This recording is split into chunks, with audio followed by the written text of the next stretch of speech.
Alright, YouTube, 50,000 subscribers, up from less than 30,000 when the year began. Actually, I think it was about 22,000 when the year began. So some considerable growth here. It's actually closer to 51,000 now. I go to bed, I wake up, there's like 800 new subscribers on the channel.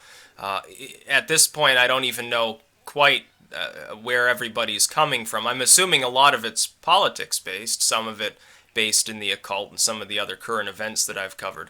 But I'd like to talk about a little bit more about the direction of the channel, as well as my other work. The rise of the real press, the real journalists of the world, and renewal first and foremost.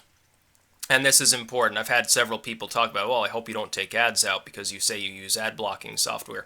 I have never used ads, and I never will. I renew my pledge not to ever enable AdSense. Technically I can, but what would be the purpose? At this point, AdSense is getting more and more screwy because YouTube, of course, sort of goes through and cherry picks which videos can use it. I've found that the amount that I'm making through Patreon, people can, if people have the means and the ambition to do so, they can voluntarily donate to me on Patreon, link in the description, by the way. I don't use ads. I don't like ads on videos. I remember when YouTube's ads were just banners along like the side of a video or below a video. And I have no problem with that, honestly. I wish they'd go back to that system. I don't care if there are ads on YouTube, but ads running on a video, whether you can skip them or not, is annoying. And it's not necessary. YouTube obviously was solvent before they tried that anyway. They've branched out. They get a huge amount of money, let's face it, at this point, just for having live streams on politics and news and so forth. That should be the future of YouTube. It shouldn't be driven by, oh, well, if a person wants to make anything off of YouTube at all, no matter how much support they have to go through AdSense. And the cats are having a little bit of a spat here. Hey, leave your brother alone. Come on. Yeah.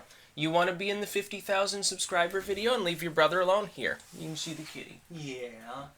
Oh, come here, kitty sniffles. Yeah, very tired kitty. Oh, yeah, she's going back over onto the bed. She just wanted to be away from her brother. I guess she didn't realize that he was literally her pillow. She was too tired to realize that fact. Very, very funny. But yes, I renew my pledge not to use AdSense. I do this because I block ads, so there's no reason for me to take ad revenue. It would be dishonest, number one. Number two, it's not as effective anyway. And also, people can always, if they want to support me and they don't want to use Patreon, they can buy my books. And I've said this a number of times. And if they really want to make me happy, they leave a review. An actual worded review, or at least a rating. If they do that, it's worth 10 times what the sale alone is worth, and that's what helps me through. That's my primary source of income, is writing and editing. Sales are swiftly rising. Second, I'd like to talk about the rise of the real press. At this point, and I've said this several times, the legacy media is beginning to die off. Their power over the election system is obviously waning. People are not paying attention to them. Just today, 3 new polls out now. Not just LA Times and Rasmussen, but a new poll, I think it was the IDP or something along those lines. They all show Trump up. It's obvious that people have begun ignoring the legacy media. And the legacy media also is trying to redeem itself, it seems. I think they realized that what they were doing was pissing so many people off that it's no longer tenable. It's not clear that they'll be able to recover, though, from the kind of loss that they've incurred, especially within the media itself. YouTube is a place for creating what you would consider as TV-like content. Entertainment, news and analysis, current events, live streams of every time there's a hurricane, there's a dozen people live streaming about it. There's all sorts of footage that you can watch, from someone who's propped up a webcam in their now abandoned home while they go on vacation, to somebody who's walking around with an iPhone. That's the future of the press. It's not the boring, tired old legacy media that they need the $250,000 van, and they need the $10,000 special tablets, and they need $100,000 of camera equipment, and several high five-figure salary paid journalists on the ground, routed through a 7-figure salary pundit to analyze and spin everything that they say, in a brick-and-mortar skyscraper somewhere in Manhattan or Los Angeles that they pay about $100,000 a month in rent on. That's the past of the media. Just like newsprint was the past as soon as the TV era began, the internet supplanted TV, and now social media has supplanted the basic rudiments of the internet that some of the legacy media was still competitive on. You can see some of their websites were fairly well designed. They've also screwed around with them. Increasingly, they're not allowing interactive content, but interactive content is the future of media.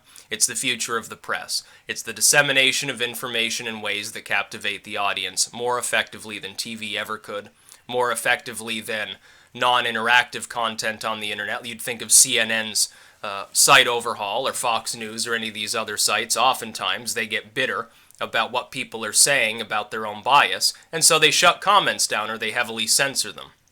It doesn't work anymore.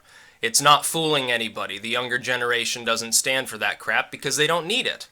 They can just take the video off of your news site, slap it on YouTube, and people can comment there. And there's not a damn thing that they can do about it. And they realize this. They're trying to formulate new ways to captivate an audience. It's obviously not working that well. This channel is just me. This is what you get. Me at my desk with a webcam and a microphone. And yet I'm managing to pull in plural tens of thousands of people on most of the videos that I make. Tens of thousands of people have subscribed. Many millions of people. I think I'm soaring up towards 14 million views now. And I do this all on my own. And there are others that are even better at it and have audiences 10 or 100 times larger. That fact alone shows me that the legacy media is dead. They're not pulling in any additional people. They're losing their audience. They're dying off. We're not. The YouTubers and the Facebook admins and the Twitterers and the bloggers, we're all growing. The internet's got plenty of room left to grow, by the way. There are plenty of places in this world that are barely connected to the internet. I've watched over the last half decade or so, because I've been blogging. I use, the revolver maps or something like that. And it used to be that in a lot of parts of the world, you didn't really get much traffic of any substantial level outside of a handful of urban centers. You look at most of Africa, parts of Latin America. You were basically looking, if you're looking at Brazil, you're looking at like Rio and Brasilia and a few of these other cities. Elsewhere, it's all blank. There's no visitors at all. Now it's beginning to creep out to the small towns in places that just a half a decade ago were considered fairly deep third world. They're beginning to develop internet connections. It's spreading all throughout the west coast, the Ivory Coast of Africa, southern parts of Africa, certainly North Africa. Turkey, increasingly, the urban core that used to be the only tech hooked up part of the country, it's beginning to spread eastward. You would look at Eastern Europe as they come out from the palls of communism. They're beginning to hook up parts of Russia that once weren't, even parts of China, which has its own intranet, but increasingly there is internet access there. Certainly in parts of South Asia, India is a huge player now. It wasn't a half a decade ago. It was a minor player. Brazil would be another major player that hadn't quite arrived on the scene. The internet's going to keep growing, and as the world population grows and things begin to advance even further, assuming we don't have a nuclear war because Clinton wins and runs her Syria no-fly zone or something like that, or an asteroid doesn't hit us and knock us back to the Copper Age, it's going to continue expanding in importance. Legacy media won't. TV won't. TV at this point is soap operas, Survivor, some tween show that 10 people watch. That's what's on TV. Nobody cares about that anymore. It's not entertaining to people. They can't interact with it. They're never going to get to if they're interested in these things at all, half of their interest is directed towards tweeting at the star of that soap opera, that tween flick or whatever on Twitter, or stalking their YouTube page, or uploading a bunch of material about how much they love them. And so the internet has won all. Social media has won all. And it's a good thing. And it's decentralized. When people talk about, oh yeah, but a handful of tech companies own all of these subsidiary sites, that's true. But the content there is almost entirely decentralized. YouTube is a bunch of people like myself that make content. YouTube itself makes relatively little content. They just govern the content loosely, arrange it, and make sure that it works. Twitter, same thing. A bunch of individual users are driving the attention on Twitter. Twitter manipulates its algorithms, and I'll never use it. But at the same time, that's the basic point. Facebook. What's Facebook? It's a bunch of profiles and pages that are run by individuals. They're not run by Facebook directly. Facebook installs rules. Facebook installs governance over these systems, sometimes in a wanton and manipulative manner, but it's certainly there.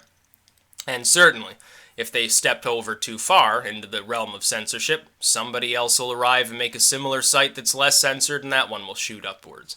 It'd be just like what happened to MySpace. So yeah, over the next 5 to 10 years, I intend to grow this channel. I intend to branch out. I've already spoken about eventually having a website specifically for my literary work first and foremost, as well as connected to my YouTube secondly to that. I've spoken about perhaps creating a new blog specifically just for the Occult Archive, although I haven't gotten around to formatting one yet. That will be done. It's a work in progress. I also want to get a bit more material before I justify doing that. Takes a while to scan all the documents, let's face it, and some of the older ones, not up to my new standards, have to be rescanned. I've thought about making podcasts, but honestly, I don't even know how to go about doing that. I'm so used to the format on YouTube to put out my message to people that it would be difficult for me to, I guess, make use of one of these other sites right away. Also, stop spamming minds.com. Oh, it's the new YouTube. No, it's going to die off, honestly. Seen it before. Seen it 2 or 3 times before happen to sites that tried that. Daily Motions, and some of these others. Vimeo still exist, but, half a dozen people use them. YouTube's just fine. And if it's ever not just fine, then it will die. It will fall by the wayside, but that hasn't happened yet. I talk about edgy stuff all the time. I'm not getting censored. Brother Nathaniel blames the Jews for every problem in the world. He's still there and has been for years. So I'm not too worried about my content being censored, honestly. But yes, I renew my no ads pledge. I am branching out into new things. And I guess here's to 100,000 subscribers. What I used to think would take a decade, now might only take another year or so of effort, honestly. Considering the growth of this channel over the last few months, it's now within the realm of possibility that that could be the case. That's about all. Peace out.